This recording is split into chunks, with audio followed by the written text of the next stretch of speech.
World war 3 शुरू हो चुका है और इसका सबसे बड़ा रीजन है ईरान इजराइल वॉर कॉन्फ्लिक्ट। लेकिन आप जानते हैं कि ये ईरान और इजराइल की लड़ाई 2025 में नहीं शुरू हुई थी। ये लड़ाई बहुत पुरानी है और इनकी लड़ाई के मेन 5 कॉन्फ्लिक्ट ऐसे हैं जिसके बारे में आज मैं आपसे बात कर रहा हूं।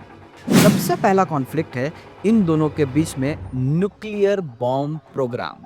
जी हाँ, इजराइल कहता है कि ईरान सीक्रेटली न्यूक्लियर बॉम्ब्स बना रहा है, लेकिन ईरान कहता है कि न्यूक्लियर पावर एनर्जी वो पीसफुल एनर्जी के लिए है। इसी के चक्कर में इजराइल ये कहता है कि ईरान के पास आर्म्ड आयन न्यूक्लियर होना is equal to existential threat. इसी के लिए 2025 के वॉर से पहले भी इजराइल ने ईरान के न्यूक्लियर साइंटिस्ट को असासिनेट किया था। सेकेंड पॉइंट है proxy Wars, indirect Wars. Iran कभी भी इजराइल पे डायरेक्ट वॉर नहीं करता। वो हमाबुल्लाह, हमास और सीरियन मिलिशियस जैसे ग्रुप्स के थ्रू रॉकेट अटैक्स करवाता है और उनके बदले में उन्हें पैसे, पावर, वेपन्स और ट्रेनिंग्स देता है। Third conflict, most important conflict, religious ideology. Iran शिया मुस्लिम थियोक्रेसी से आता है और इजराइल ज्यूइश स्टेट। ईरान के लोगों के लिए ज्यूइश पीपल एग्जिस्ट ही नहीं करते। उनका ये मानना है कि इजराइल जैसी कंट्री को इस दुनिया के नक्शे में होना ही नहीं चाहिए।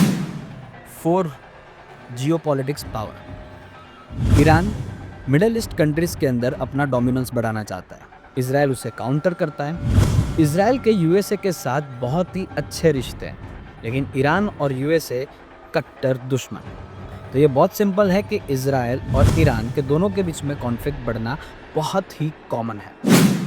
Fifth point, direct war. Israel ने ईरान के न्यूक्लियर प्लांट को उड़ा दिया। इसके जवाब में ईरान ने पहली बार डायरेक्ट अटैक किया इजराइल पर और ये वॉर ड्रोन्स, मिसाइल और रॉकेट्स से भरा हुआ था। यह पहली बार है जब ईरान ने इजराइल पर डायरेक्ट वॉर किया। मेरा बस यही मानना है कि वर्ल्ड वॉर 2 का सबसे बड़ा रीज़न था एक ऐसे पॉलिटिशियन का अहम ईगो या अहंकार जिसकी वजह से वर्ल्ड वॉर 2 शुरू हुआ, और वो था हिटलर। और वर्ल्ड वॉर 3 क्या शायद इजराइल और ईरान के वॉर कॉन्फ्लिक्ट पे ही बेस्ड है? अगर आपको ये लगता है तो हमें कमेंट करिए और आपके व्यूज़ बताइए कि वर्ल्ड वॉर 3 का सबसे बड़ा रीज़न क्या हो सकता है। तब तक के लिए साइनिंग ऑफ। मैं श्याम कोटक, मिलता हूँ आपको एक नए वीडियो में एक नई सोच के साथ।